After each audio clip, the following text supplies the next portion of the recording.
What is up? What is up? Welcome back to another NBA Rundown brought to you courtesy of Run Pure Sports and Run Pure Bets. I am happy today because I'm joined by AP. We haven't really hung out since the NBA Finals, just like yesterday with JSU, Yep. just like Tuesday with Mangone. So I'm excited to reconnect with you guys. Obviously, been following on Twitter, chatting in the Discord and seeing that you guys had a great summer over at Run Pure Sports, just filling up the internet servers with all those screenshots. But how's everything been with you, AP, and what have you thought of the NBA season so far? Things have been good. I think the last time we were together, we were talking tennis actually. So Oh, it's true. Good good to point. be. Yeah. Yeah, it's. I think it was Wimbledon. It's good to be back in the NBA streets. Start of the season's been awesome. I mean, we've seen, we've seen a really fun Warriors team play with a ton of pace. We've seen Steph just look incredible. A new rising, maybe eventual star in Jordan Poole, who looks good. That team's going to be fun. If Klay Thompson comes back and has some decent form, they're going to be, they're a playoff team in my opinion. So, I think they're going to have some rough stretches because, they rely on shooting a ton, but they've been a really fun team to watch.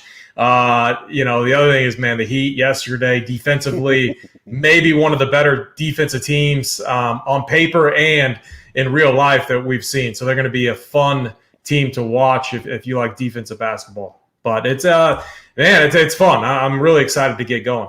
Yeah, great contrast there with the Warriors offense and the Heat defense. So, many different ways to skin a cat, so they say. So let's jump it straight in tonight. For those who don't know, the format is we'll go down over all the game sides and totals, maybe talk about a prop, of course, touch on some DFS angles for the game. And then at the very end, AP and I will try and devise a four-player core for you guys to start out.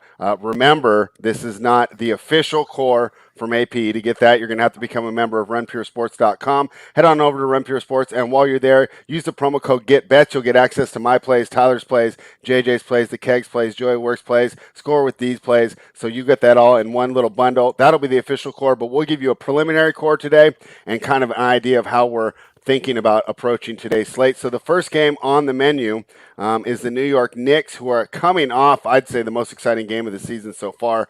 So much fun. I had the Knicks that was on the sheet, so was invested too. Felt like I won and lost about 5 times over the course of the game. But now they head down to Orlando to face a Magic team who got blown out opening night. Probably the most limited roster in the NBA, in my opinion. I'd say it's the Magic or the Thunder. But the Magic are catching 8 at home. AP, I'm not going to bet this game, but if we were doing a pool where we pick every game, I'd probably take the Magic in the points. What do you think? Yeah, I mean, this game is pretty much off my radar for betting and DFS. But I mean, look, this is the Knicks' second game, and their first game went into double OT Right. just a few nights ago. I think they're going to have some heavy legs here, and so I've underprojected guys like Kimba, Evan Fournier, Julius Randle. A lot of people I've already seen in Discord kind of talking, Evan Fournier revenge narrative. Hopefully that's something that gets steamed up in the DFS streets because I think he's a terrible play today. But no, I'm not. I mean, I wanted to bet the unders here, but 213 in the NBA. I mean, all it takes is like decent, average to decent shooting, and that number, it can go over that number. And I'm an overs guy, so Right. I'm off this game. It's not one I'm going to be watching too closely. What would be what I could see happening is Julius Randle getting that double double That Tyler was so upset about on Wednesday Tyler night. was yeah. If you want to go back to that, I bet he gets like 16 points, 10 boards, or maybe 20 points. I don't know. It's gonna be a slow paced game. So I'm definitely off Yeah, of it. I mean, if you listen to the interview afterwards, Julius Randle said he's too tired to even eat. He just wanted to go straight to bed after the game. And as someone who struggles with overeating and gluttony myself, I said, boy, you must be pretty tired if you don't want to eat. So that's kind of part of my angle there. And just I don't think the Magic are as bad as they looked against the Spurs. Sometimes you just get behind and the game steamrolls away from you. So let's see how they do tonight. Like I said, not ready to invest yet, but, for the strong lean there, towards the Magic. And like you said, that total of 212, I think they did a good job placing it because originally you want to go under, but they put it so low that, like you said, one big spurt, or even if the pace goes faster, just for a 6 minute pace, it could go over there as well. So we'll stay away from that one, but I'm sure we'll see some intrepid bettors on our Twitter timeline jumping in on the Magic. The Charlotte Hornets are -3 heading to Cleveland. Now, the Hornets had an interesting opening game against Indiana, right? As they're getting blown out, and then they go on a 28-2 run, and they end up edging that out, I believe, right? I think they won that game. I didn't have money on it.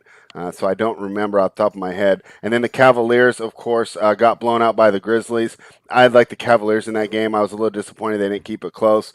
Lean Charlotte here, but once again, I'm not betting this game. What do you think, AP? Yeah, I mean, I think John Morant went nuts in the second half. I think it was late third quarter to fourth quarter. He just went absolutely insane. Yeah, I'm off this game betting wise. I think it feels a little too high.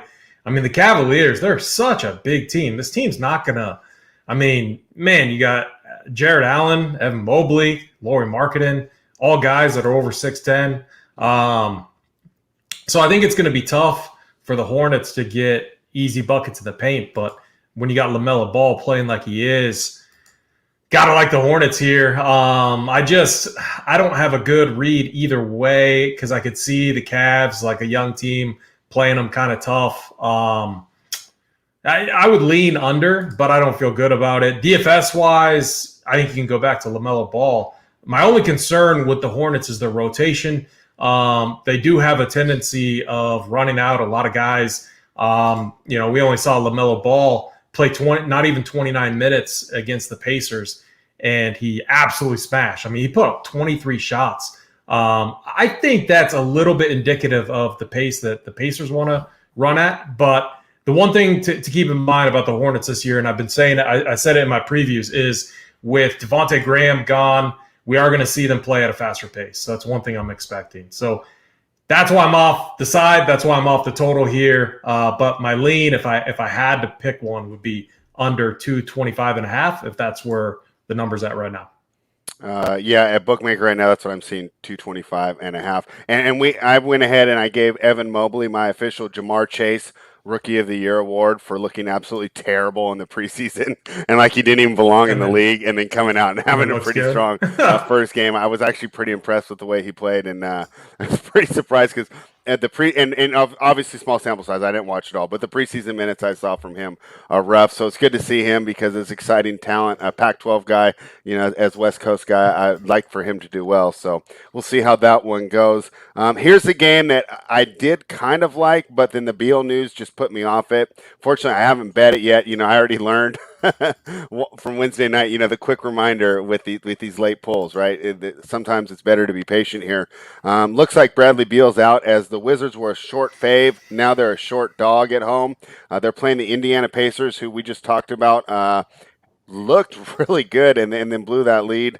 So they'll probably be looking to get back on the right track here. The Wizards are at home. This will be their first home game, and I believe – did the Pacers play at home? I can't remember. But the Pacers are on the road for this game. I don't know what to do with this game until I know Bradley Beal for sure. The line movement indicates to me that they don't expect him to play. So I guess just for the sake of talking about this game right now, AP, we can cap it as if he's out. Assuming Beal sits, who do you like in this game? Yeah, I'm working under the assumption that Beal's out. When I previously bet the over this morning, when I saw the line at 227.5, I was working under the assumption that he was in. However, I mean, I'm going to do this. The lines are often way off early in the season. We see it all the time. We saw yesterday, you could have bet the Lakers game tonight. The total was 227.5. We're going to get to that. I'm like, this is Lakers Suns. I mean, these teams are not going to be sprinting up and down the court. That's an easy under bet, and it's already down 7 points. And so we can, we're going to get screwed by injuries every now and then. But as we said before we started the show, I don't think it has that big of an impact, as much of an impact as maybe it does on the side. So I still think the pace is going to be good here. I think this becomes a really great game in DFS formats.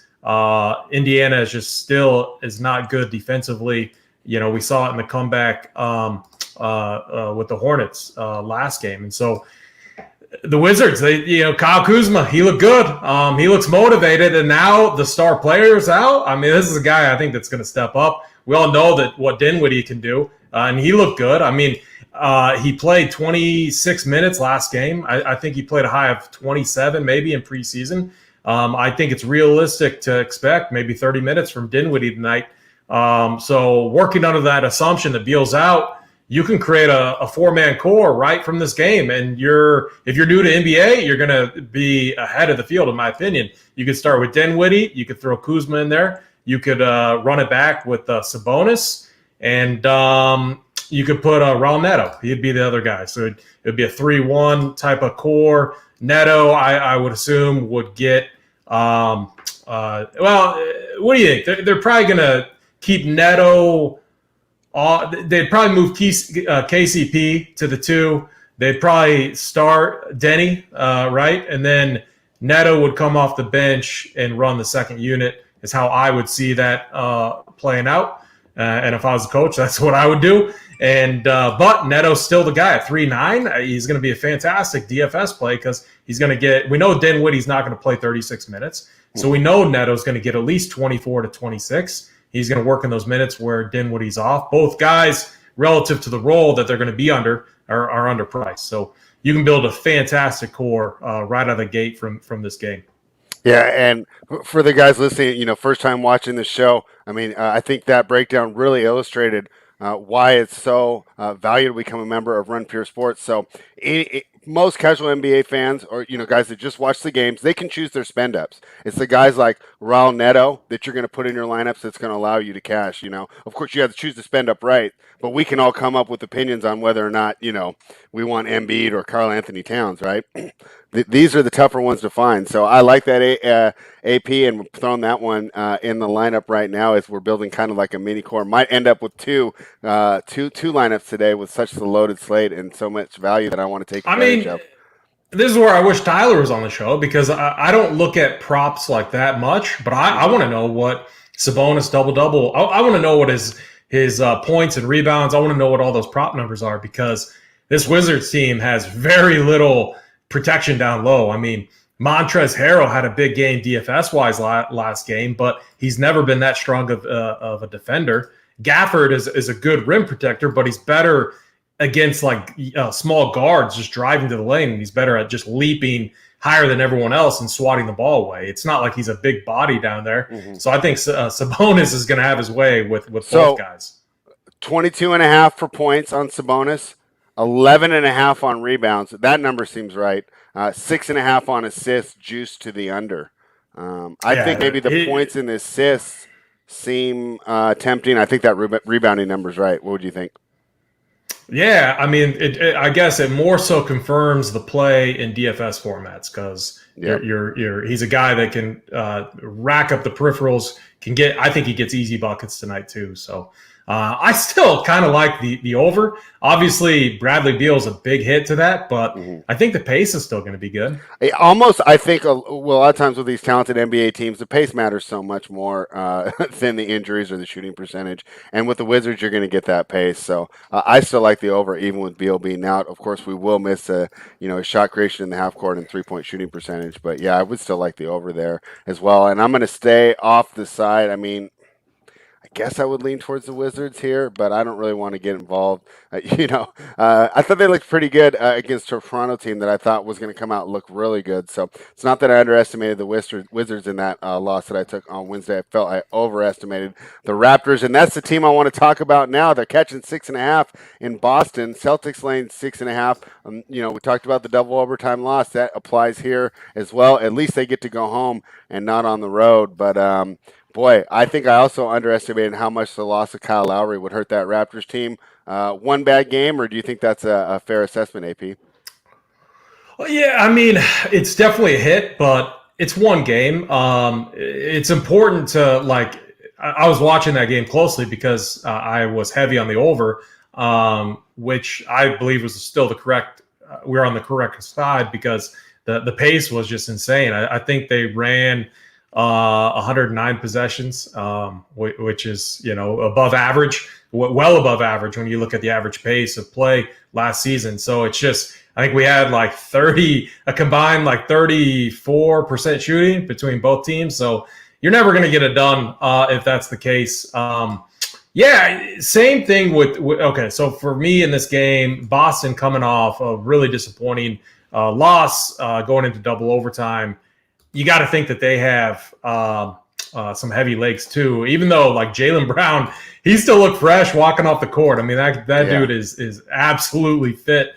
And we faded him. I had Bobby Gomes on that day, and we're like, he's coming off of COVID, right? Like, stay away from him. And then he breaks the slate, right? So some things you just cannot predict very well. Yeah, he was under 1% owned. I mean, not like nobody. But he was in the winning lineup, so yeah, I mean, he definitely broke the slate. But I think we see the Raptors come out a little bit sharper. You know, Anunoby was really bad.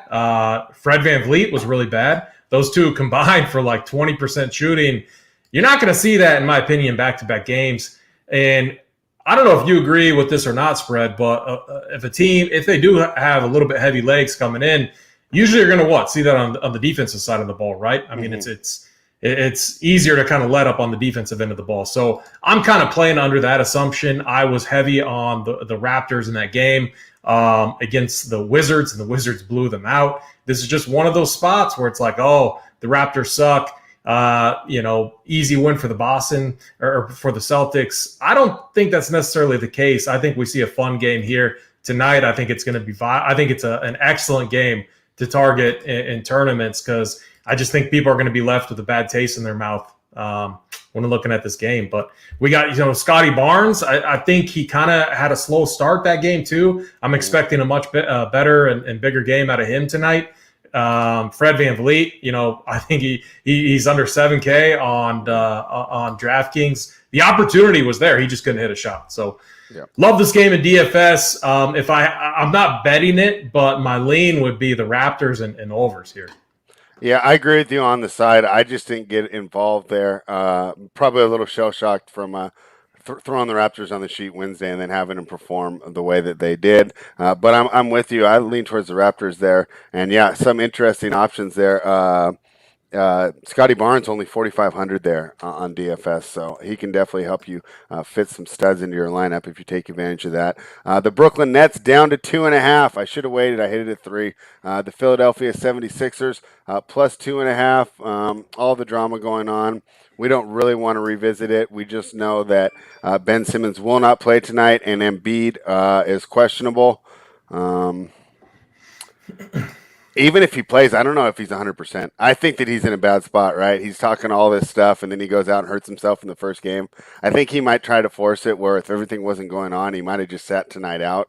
Obviously, it's a big game in the standings too, but with questions about Embiid's fitness, if he's not 100%, if he's not able to play the fourth quarter again. And then also, I think that we're going to get a great bounce back spot from the Nets. I don't think they're nearly as bad as they looked on Tuesday night. I like Brooklyn here. Probably a little square, but hey, underdogs and sharps don't win every single bet. What do you think, AP? Yeah, great comments about Embiid. He's 10K in I wish that he wasn't questionable because I think he's going to play. And I think 10K. Yeah, I mean, he rested the entire fourth quarter, but again, the game was in hand. Andre Drummond, this might be a bad take, but he looks motivated and he looks fit. Like, I'm not saying he's good, but he's all over the court. And Joel Embiid has had some nice things to say about Drummond. So I think you're gonna see Embiid hang around that. Maybe in a tight game, maybe 31 minutes, 32 minutes with Drummond getting, not maybe right between 16 and 20. I'm not saying play Drummond. He's 5'5" on DraftKings. Yeah, say at 5,500. Don't you think they've done that you don't want well though? I thought that too, and then but I was thinking he'd be under 4K. Yeah, if he was like 4.5, I would have interest. But the guy's been all over, and he looks pretty fit. And rightfully so. He should be motivated. He doesn't really fit on many NBA teams right now. So he needs to do something with his game. But they're comfortable right now with him backing up Embiid. So I think that's a slight hit to Embiid. I think the comments that you made are pretty spot on there. So what I've done is I put it, I have Jokic higher projected. So I run the optimals, I have projections and everything. And because I want to make sure that Jokic is hitting before Embiid in my lineups. But then the other thing I've also done is I've given Tyrese Maxey and Tobias Harris slight bumps too. I'd rather them hit. I mean, we've seen Tobias Harris play. He's another guy that looks really good. And so at 7-2 on DraftKings, I got plenty of interest in him as well. The blowout, I mean, I think you're right. I think this is a nice spot for the Nets to bounce back. Defensively, obviously without Ben Simmons out there, it's a big hit. If I had to bet this game, I don't feel comfortable. I don't feel confident in the total. I probably lean the Nets side, but I'm probably staying away. But I will target it in DFS formats. All right, yeah, and it'll be interesting to see how. Did you say you were on the Nets? Is that what you were saying, Spread? Yeah, okay. I like the Nets here. Yeah, I like that. So, I think it's going to be really interesting. How well does Tybal do against Harden? I think that Harden is still a great player, and he's going to get his most nights. But we can't deny that the quickness is declining. It might just be the difference between averaging 29 points a game and 25 points a game. But let's see. This is going to be a big test for both gentlemen. I think Tybal and Harden, assuming that they match up together quite often. But that's what I think that they're going to do to try and slow him down. And then I just don't think you can cover Durant no matter who you are. So that's kind of irrelevant to me. Here's the game. Both guys are too cheap on DraftKings too. So and they are. I mean, the Nets right now are they're not very deep. They're going to be living on. So you think 9,400 is too low for Harden? Oh yeah, I have them. So I got this a new tool that I really like, and it's pretty much what I'm using to build my lineup. So if you remember, but it's called AP's Heat Map, and I got Durant and Harden both tagged as potential core plays to build around tonight. Wonderful. So I think they're both a little bit underpriced. Even if they win and even if they blow them out, I still think that they have to have big performances to do so. So that's why I feel they're safe. Even in a blowout script, they got to do a lot to get it done. And if they blow the 76ers out, I don't think it's going to be because of the second unit from the Nets. It's not going to be Patty Mills having another monster game. Like it's going to be because of KD and Harden. Yeah. What do you think the atmosphere will be in the arena in Philadelphia with their home opener and obviously a lot of turmoil around the team? Do you think it'll be like a normal home opener? Like, we saw, the Warriors arena was rocking. The Lakers were having a great time down there with all their fans. Do you think it's going to be the same jovial atmosphere? Or do you think there might be a little vinegar there from the Philadelphia crowd? Yeah, I mean, if Ben Simmons was out there, I think it would be, but I'm not, sure, I don't know. We'd have to ask a Philly guy. Yeah. But if it is if they come out and if they're chanting F Ben Simmons, that's just, that's what we call bad mojo. When we're in the DFS, when we're in the Rumpier Sports Discord, that's bad mojo. Why even do that? That's going to have a negative effect on all the players. It's just going to boost morale for the Nets and it makes the Nets case even stronger. I mean, we might be onto something here, Spread. Well, I'll tell you what. I'll bet you they are going to chant that because there was the clip going around when the TNT wrestling show went for the professional wrestling. They were chanting F Ben Simmons I saw in the middle of a wrestling match. So I'm sure they're going to hear during a basketball game. The Nets bench, and we're going to have their team kind of chanting along there too. Yeah, I know. All right, let's talk about a game that I don't think will be as exciting to casual NBA fans, but I'm interested in it. The Oklahoma City Thunder play the Houston Rockets. Tyler and I are really high on the two Rockets rookies. They have 4 total, but we like Şengün and Green both a lot. They're playing the Thunder. So this is a fun game. I think it's a battle of a really good offense versus a really good defense. And then on the other side, when the Thunder have the ball, it's going to be a really bad offense versus a really bad defense. So really interesting to see who wins out. You know, when I was younger, I'd probably take the defense, but in the new NBA, it seems like good offense beats good defense. So I like the Houston Rockets here. You know, got it early. It moved out to 3, so the market agrees with me. The total's now at 220, and then, like I said, it's who's going to impose its will. That's what you play. You know, is it going to be a Rocket-style game or a Thunder-style game? What do you think about this game, AP? Because I feel pretty solid about the Rockets, but it's one of those games where if I'm wrong, like I wouldn't be that surprised because I am betting a bad basketball team. Yeah, I mean, so I actually want your opinion a little bit more on Şengün. Is that how you say his name? Yeah. I mean, how come this guy wasn't getting blowout run against the Wolves? I mean, he had your typical backup center run right around 18 and a half minutes. Mm-hmm. But I mean, he produced in those minutes too. And so like, I like Christian Wood in this game. I like Jalen Green in this game, but the Şengün, is that what we're calling him? It's like Şengün, like he's a goon, Şengün? like the Şengün. Bodyguards of the bad guys, the goons. Yeah, I mean, he's 3-1. And so I look at a few different projection sites. I've seen some really aggressive projections on him, and I've seen some that are more in line with where I'm at, which is just kind of not as educated on what that role is going to be in a game that stays close. So, I mean, if you have a strong take or opinion on how many minutes or what kind of and that's my issue with him. I think he puts up the points. It's will he get the minutes? I mean, I think he's going to put up the production. You watch him out there, and I mean, he was an MVP over in the Turkish league, which supposedly, and I'm not an expert, but supposedly is the second best European basketball league behind the Spanish league. I think so. Nice MVP season there. So the guy knows how he's been like Luka, been a pro. And when I watch him, and the reason I capped him this way and liked him in the draft was I saw just a smaller version of Jokic, like the power forward or the small forward version of Jokic. He just does everything. He's not super athletic, but he's got great touch on his shot, great feel for the passing lanes, and just, he gets in there and rebounds as well. So he's going to put up stats in all those categories. It's just as Coach Steven Silas, trust him. And I don't know what that blowout run tells me. Does that tell me that they're treating him like a star and they're saving him for tonight, right? Or do they just say, hey, we don't want you to get hurt. This is a big adjustment. You are switching leagues. And you've obviously played a lot of basketball there with the summer league and everything as well. Yeah. And Eric says I'm right that the Turkish league is the second. So thank you, Eric. Second. Yeah, I think that he'll be good points per minute. It's just how many minutes he's going to get, I think he's worth the punt if you're doing multiple lineups. I think you got to have some exposure to him.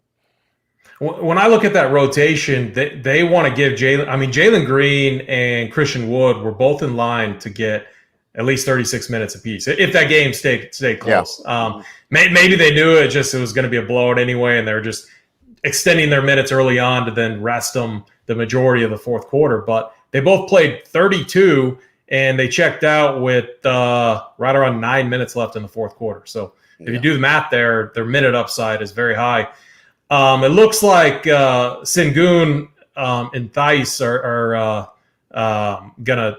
It looks like they're the ones that switch in and out. So, I guess I have a little interest there. I do like this game in DFS formats. I think it's one game where both teams think they can win, and both teams are not going to win many games this year with these two teams. Yeah. And I think Shea is too cheap. He's 6'7", really good play. Josh Giddy, another guy that looks really good, can rack up peripheral stats. I kind of wish they'd stagger him and Shea a little bit, allow him to because he's from Australia, right? And he's actually a point guard. So he's good at racking up the peripherals. So DFS wise, I have a lot of interest in this game. Betting wise, I think I would lean the Rockets, but I don't have a take on the total here. I mean, if shooting's bad, it could fall under. If these guys are making their shots, I think the pace is going to be there to where we could see it go over. I just don't know if we have enough good shooters in this game to where I'd feel confident in an over bet right now. I think you're really asking yourself, if you want to play this over, do I think that the Rockets defense is so bad that OKC can get to 107? Right? I mean, that's basically what you're trying to handicap. I can't tell you yet with our limited information, so I'm staying away from it. But if you have a strong opinion, that's how I would approach that game. And if you think, oh yeah, this Rockets defense is terrible because it really is. I mean, who's their best defensive player? Daniel Tice. I mean, that's not good. My question to you is who's Lou Dort going to guard? Jalen Green? You think if he gets hot, they just throw him on whoever gets hot? If it's Kevin Porter or Jalen Green, I mean. I would think Kevin Porter, because Jalen Green's so small and fast. I would think that Porter would work a little better. He's a little bigger and maybe not. He's still pretty explosive. But I would think that Porter just matches up better, though. Even though they list Porter as a point guard, in my mind, he's like a forward. Right? It's just weird. Yeah, and maybe it's just because he played off ball. He's what, 6'6", right? 6'5", 6'6". Yeah, so that's why I was thinking that the Dort will go there. But it's so hard to guess these individual matchups. Half the time they just do it like pickup ball, where they just pick up whoever's closest as they're going down the court, and the only time they're playing their assigned matchup is off of inbounds. And of course taking that there. Yeah. So that should be a fun game, though, for like the NBA diehards, just because to me it's so curious how it turns out. Although at the end of the day, probably won't have much ramifications on how the NBA season goes as far as playoffs and championship. The New Orleans Pelicans are plus 6.5, heading to Chicago to take on the Bulls, who barely cover for me, AP. Oh my gosh. So I don't know if you saw the end of that. I'm sitting on minus 4.5. They took the guy made the putback, and then they put it on the board. I tweeted out like, "What a brutal beat," and I get a message. The guys in the chat, it's the white. He likes the White Sox, the Bulls. He's from Chicago. Sox, Bulls, Bears. 2354. Sends me a message. Hey, guy, they took it off the board. You won the bet. And I said, okay, well, that's great. Nice to have something go my way. But that's how close the first game was against Detroit. I think Detroit's actually got some good athletes there. They could be covering some spreads this year. I didn't necessarily downgrade Chicago. Wasn't high on them to begin with. I'm actually really not high on the Bulls, but I think the Pelicans are pretty bad without Zion. I don't know why they got rid of Lonzo. Like, what were they thinking? Like, he wasn't the reason the team was bad. Devontae Graham. Devontae. Oh, I don't agree with that. And so what does Joe Val do? I don't understand how that combination works kind of with Zion. Like I'd rather see like another. I don't know. Maybe. I mean, Zion, you want spacing and you want him to crash the board, right? You want him to crash the paint and get buckets inside. But yeah, I kind of wish I would rather see, like, here's what I wish the Pelicans would do. I wish they won't do this, but I wish Devontae Graham would run the second unit, bring Kira Lewis out there, let him and run things with obviously Brandon Ingram, and then you got Joval in there. But I think that's a tastier combination. But with Devontae Graham, we get a slower pace Pels. We get the Bulls coming off I thought the Bulls were going to run at a faster pace with Lonzo Ball. Maybe the last game was more indicative of what the Pistons were doing. I started watching I thought it was because I bet that game was the first one on, so it was the first one to finish. So I had eyes on most of the game. And I thought the Pistons really came out and played them physical, and I don't think they were expecting that. I thought they thought they were going to run and gun AAU style, just take turns scoring. And the Pistons, I really felt, changed the pace of that game. I think we'll see that Bulls offense that all the people that are high on the Bulls expected to see, this game, because I don't think the Pelicans are going to treat them that way.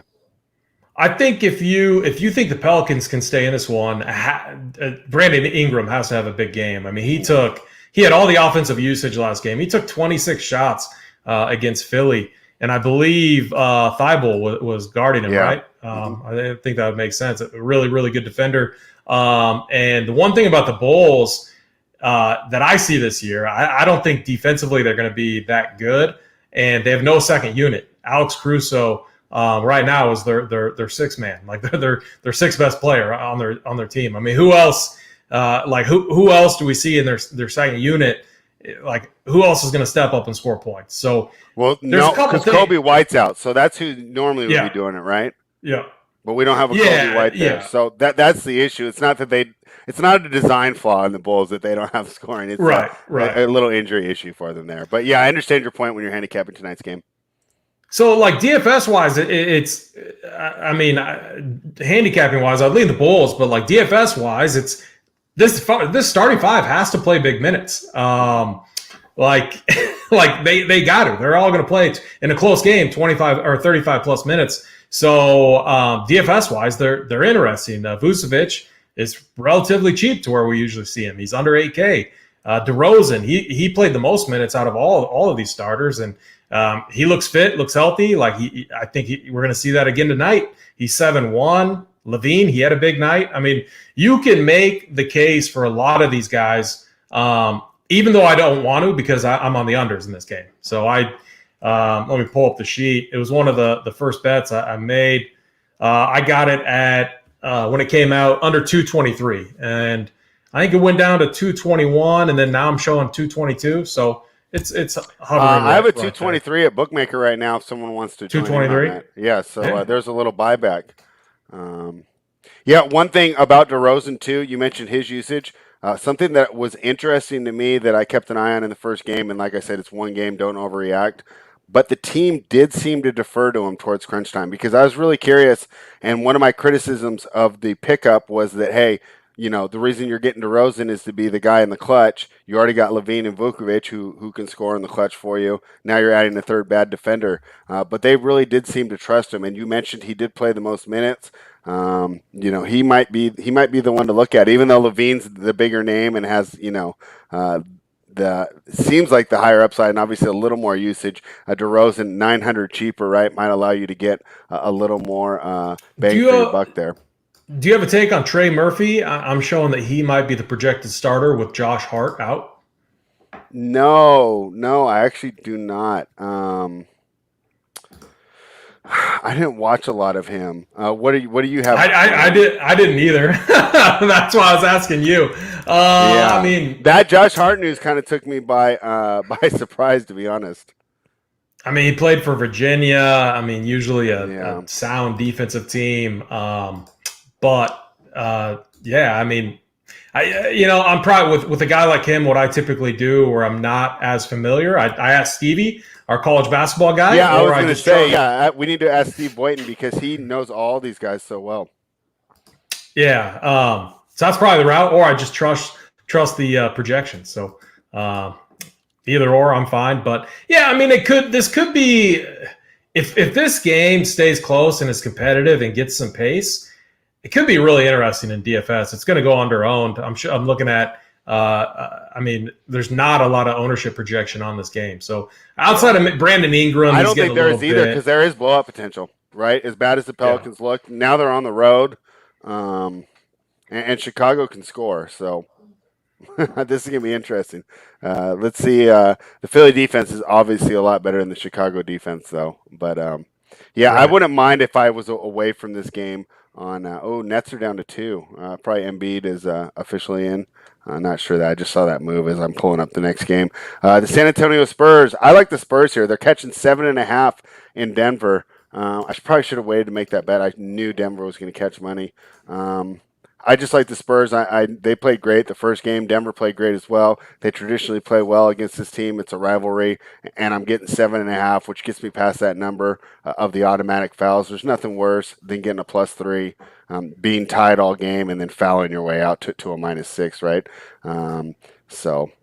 I like the Spurs a lot here. This is one of my favorite looks for the evening. What do you think? Am I being crazy fading Jokic and how good that Nuggets team looked? No, I mean, these are the spots that I always think are the toughest for me. I think the line is good. I'm never taking the Nuggets here just because the Spurs are a young team. They have talent and obviously one of the best coaches. And so I could definitely see them covering. The Nuggets look good. Jokic looks good. MPJ was efficient. Their whole team looks good. It looks like they haven't skipped a beat. So that would be my only concern here. And on the total, I think the number looks good. There's nothing that sticks out to me with this number. So for me, it's a pass. I do think I'll have shares of Jokic, though, tonight in DFS. And one fun thing in the Discord was the K Fallic Big T debate. Big T says never play Spurs. K Fallic's got the folders and the charts full of Spurs. Where do you fall on the great Spurs debate? Do you like having them in your lineup, or are you like Big T? Is it Fade City?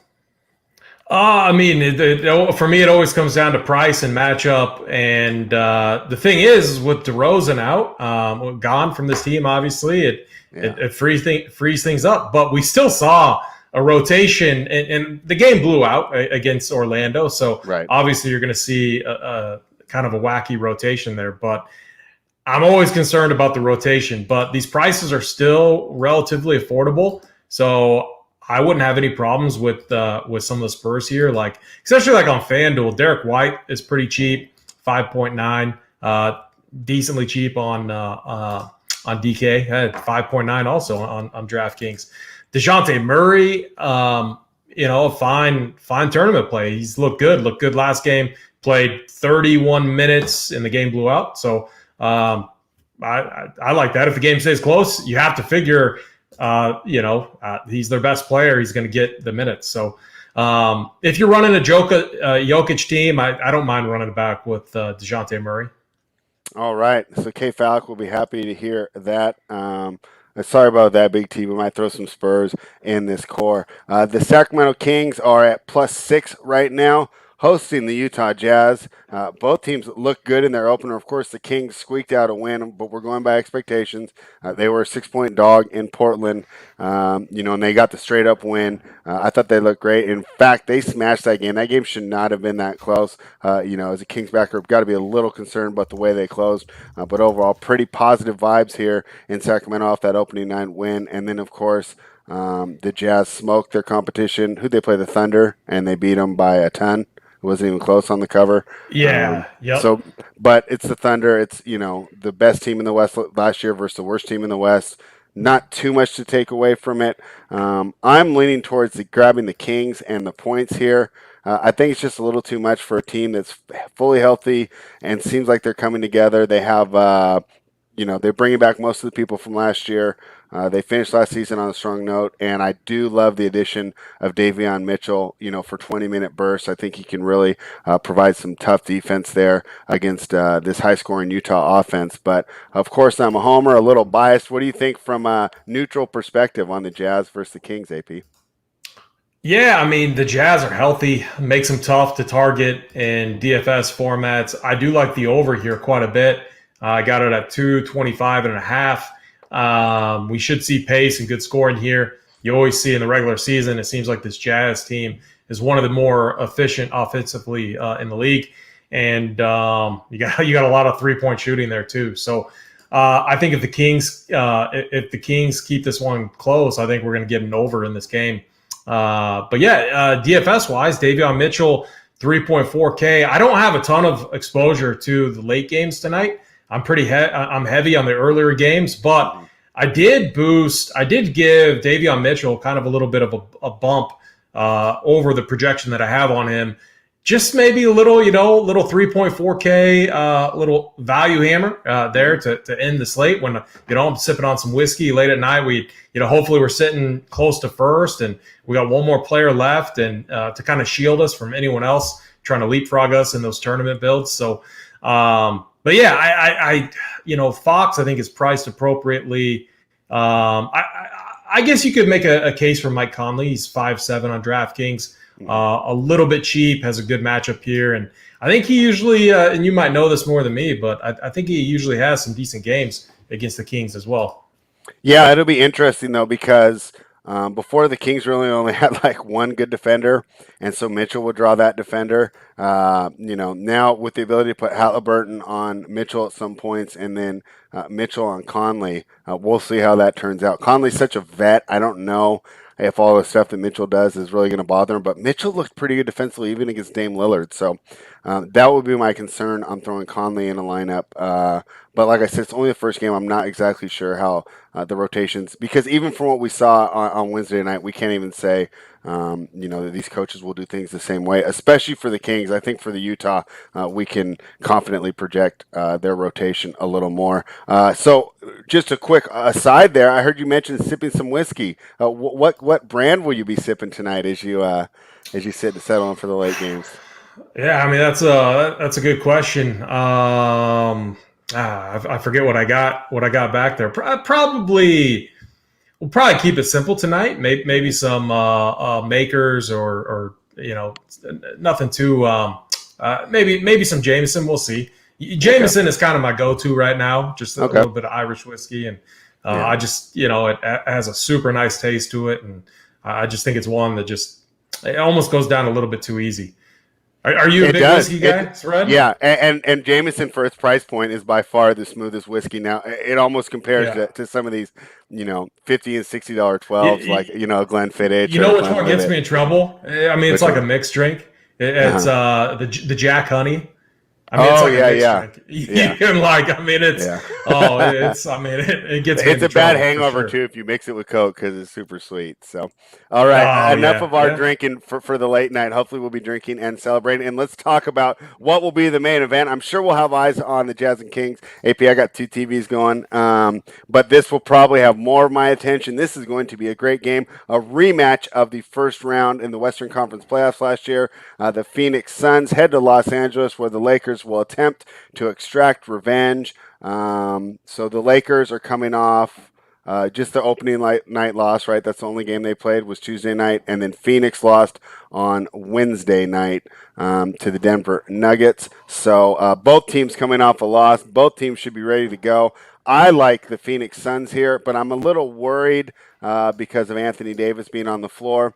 But boy, I think a lot of the real pieces for this team are injured. I know that like Rondo and Carmelo are the big names, but I think they really miss THT, Ariza, and Wayne Ellington just because they're quick. I thought the team looked so slow other than the stars, right? I don't want Melo and Rondo on the floor at the same time. It's just too easy for an opposing offense, and it's really hard for me to believe that Chris Paul will not take advantage of those guys getting minutes. So I like Phoenix here, and I'll probably be fading the Lakers until some of these guys come back, because I'll tell you what, I got the game one wrong, and my idea was LeBron and AD, the Warriors can't match these guys. And I was right. They both went for over 30. And you're telling me they both go for over 30, and they lost handily. I'm really have questions about these supporting casts. So tell me, AP, am I overreacting to losing my bet on Tuesday night? No, I don't think you are. One of my good buddies that I talk NBA with a lot, he likes to bet futures and win totals, and he's really, really sharp and good with that. He threw down his biggest bet I've seen him ever make on the Lakers season win number unders. I forget what the number was, but he put a big bet down on that. It was pretty high. It was in the 50s. 54 and a half or something. Well, he got a good number then. I think it closed at 53 or 52.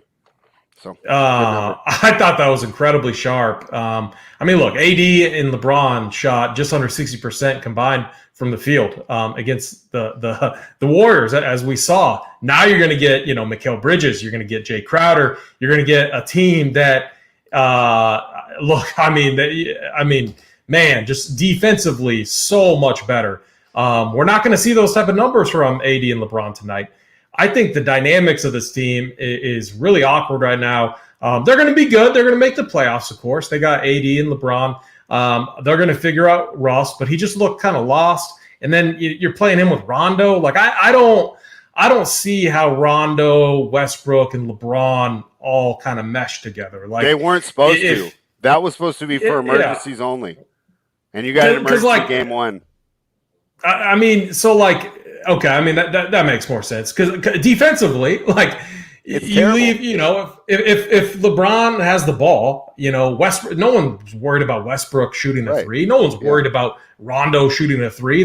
No one's going to be caring what they're doing. So Westbrook, what needs to happen is one of them needs to learn how to play off the ball. And I don't see that. So until this team can go back to staggering those guys and until they get a little bit healthy, I think I'm a little bit down on them. I think they start 0-2. I think the Suns win tonight.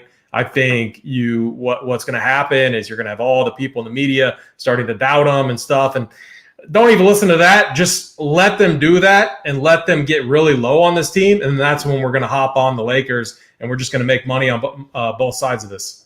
Yeah, I agree with you because we'll fade them against the really good teams, and then they're going to turn around and they're going to smash the OKCs and the Houstons. Exactly. Probably the Sacramentos, unfortunately. So we both agree there. Now let's head over. Let's pull up our DraftKings, and what are you thinking here if we're going to give out the people a core 4 to start a lineup with for this evening? So what do? Do we just go back and forth, each picking a guy? Or we'll really lean on you, but I'll jump in if I think that it's a really good one or a really bad let's one. start with spread. How about you pick a guy for us? Well, I'll balance it out. Okay, but I'm going to go off something that you already said, and I just think that this guy is in a great position with the extra usage from Beal. I think they priced this before they knew he was out, so give me Spencer Dinwiddie at 5,700. Okay, yeah, nice core piece right there. Let's add to it. Let's add Sabonis for 9K. Okay. I just think he's going to have a monster game. They have very few. I mean, he's going to get whatever he wants in the paint there. And here's the thing: what's going to happen? He's going to go up for like an easy, little putback. It's not going to go in, but he's going to grab the board. So you're going to get a rebound, and then he might do that a couple times. So you're going to get a couple rebounds, and then a bucket right there in one possession. So definitely like Sabonis tonight. All right. So that puts us with Sabonis. All right. You got the next one, spread. All right. Yeah, I'm looking through right now. So how does this work? Like, would it be bad to stack one game? Like if I took Neto too?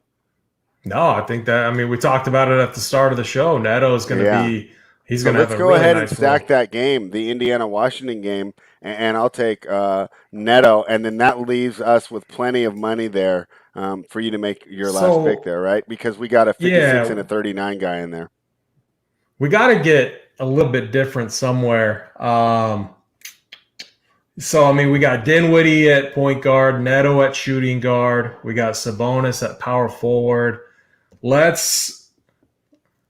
do we want to? I got my sheet up right now. Let's go with Christian Wood at center. I know he's going to get some ownership, but man, if he gets 36 minutes tonight in this game, he's got 50 plus upside, and at 7K, you don't want to fade. You don't want to if you have him. Let's just say he lands around 18%, and if he puts up a 50 spot like that, he's a guy that you're going to want to have in your life. If he puts up a 50 spot, and let's just say Embiid and Jokic also put up around that number, their score isn't going to matter as much because there's a lot of really nice plays in this mid-tier range. So.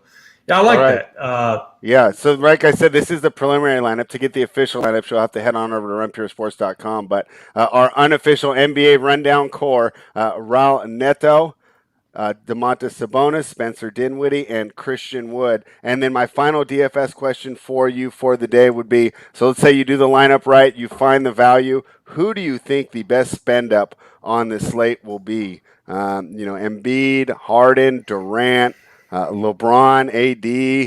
We got a lot of good options here. Who do you think will be the best spend up tonight? When you create your lineup and you got more than 10K available for the last slot.